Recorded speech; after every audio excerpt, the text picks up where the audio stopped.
Chairman, thank you. Thanks to all the witnesses and for your ongoing work and for being here and your preparation today on it. I really do appreciate it. I am, like a lot of other folks, my family's taking care of elderly parents, and MA has been a huge asset to us because it keeps everything all together.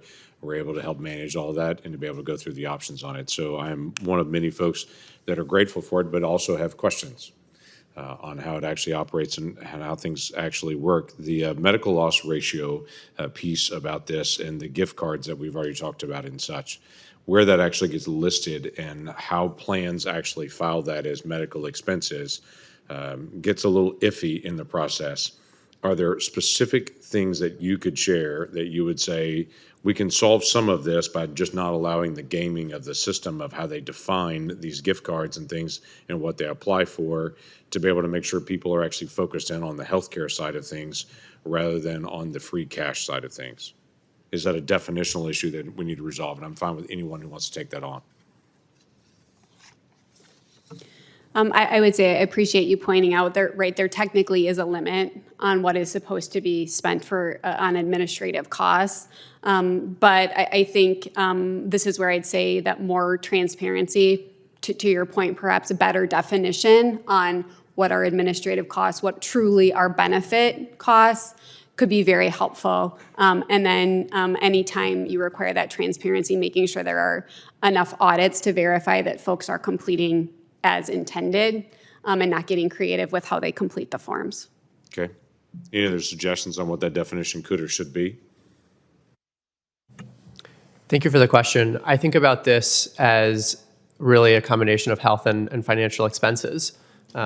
Many people, when they're enrolling in a Medicare plan, do have to make both health and financial trade-offs. And so the question is, how do we make it more transparent to consumers, the all-in cost, the all-in health coverage that they're getting, and whether those dollars come out of Part A or Part B or Part C or Part D with regard to the plan, and which budget allocation I think is secondary to the consumer, but probably very important to the system.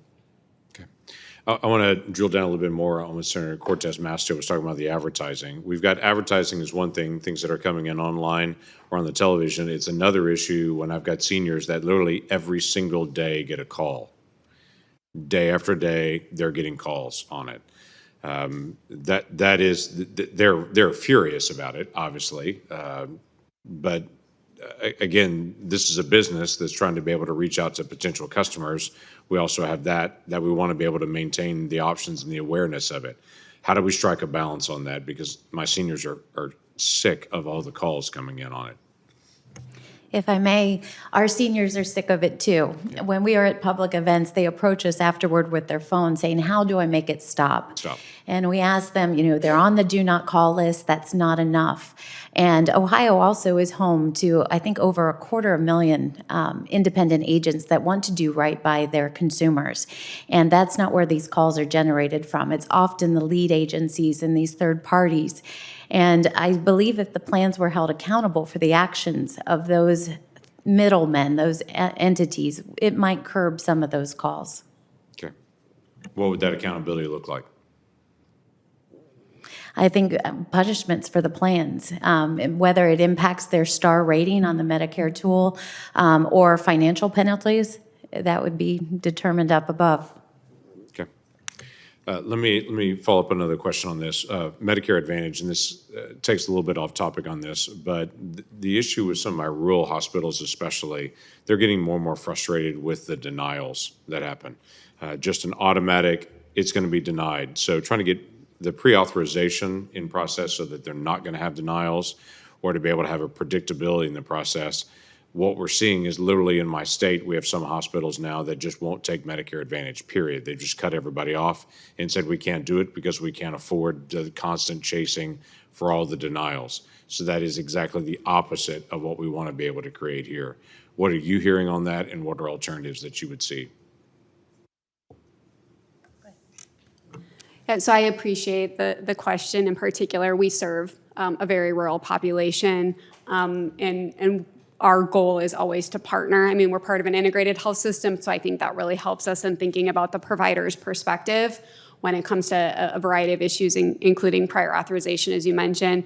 But we spend a lot of time making sure we work closely with our rural facilities. It is absolutely imperative, right, that our seniors can get in for care when they need it, and that we're not putting up unnecessary barriers to necessary care. This is a priority for us to make sure that we're partnering, particularly in those rural areas where there's not a lot of options, so that our seniors can get in for care when they need it.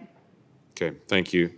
Mr. Chairman, Ranking Member, thank you for holding the hearing on this, but this is something we've talked about before with if they're on a provider list, but they're actually not a provider that's out there, that's frustrating in many ways. But if you are a provider and you're told that Medicare covers this and you just get an automatic denial for it every time, that also disincentivizes them to be able to be a provider. So I do think we need to work on both sides of this issue as well.